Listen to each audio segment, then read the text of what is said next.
وہ dramas movies بنا رہے ہوں، خواہ وہ جرنلسٹ ہو. گاڈ سے اس دنیا ہمارے معاشرے میں سچائی کی بڑی ضرورت ہے. ہم لوگ کیسے جھوٹ پہ کمپرومائز کرتے ہیں.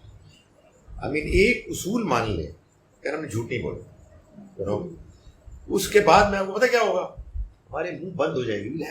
we'll have nothing to talk about. اس لیے کہ اس وقت ہم جھوٹ بول رہے ہیں.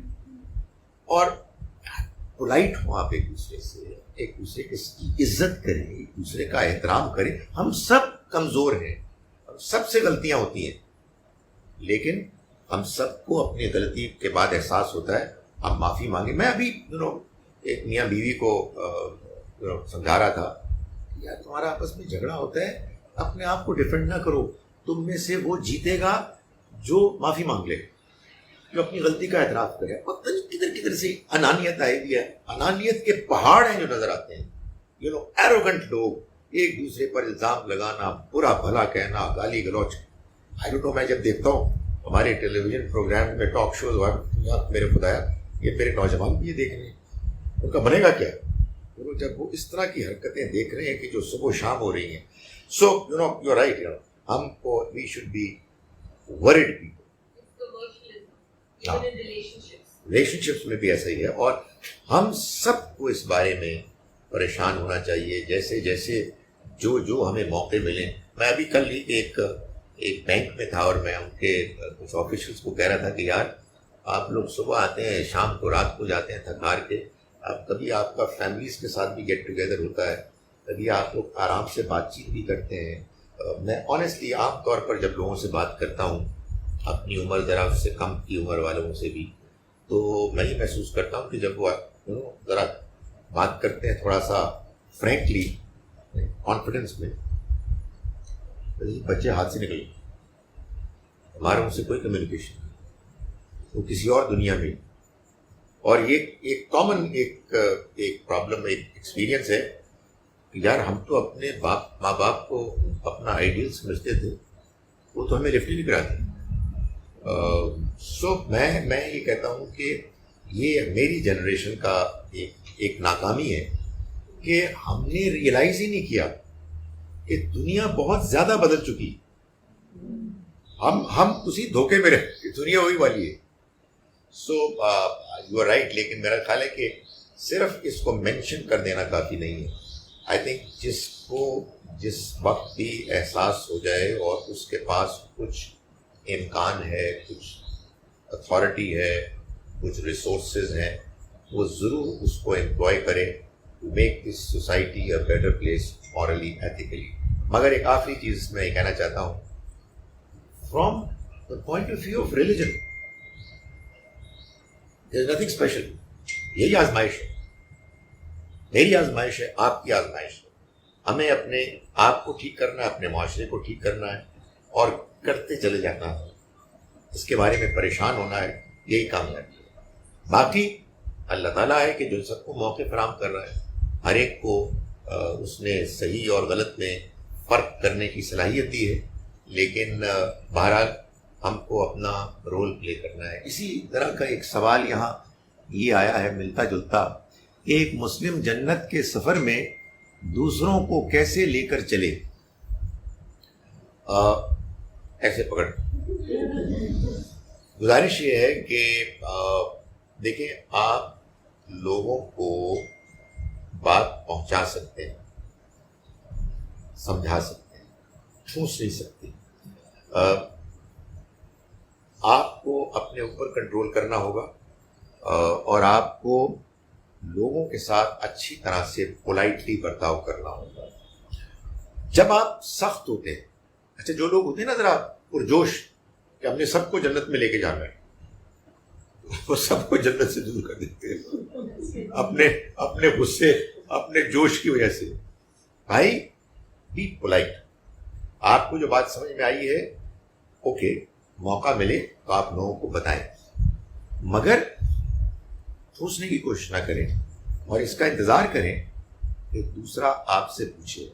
آپ کا اچھا ایگزامپل، آپ کا اچھا کنڈکٹ، آپ کا اچھا اخلاق یہی ہے کہ جو لوگوں کو متاثر کرے گا.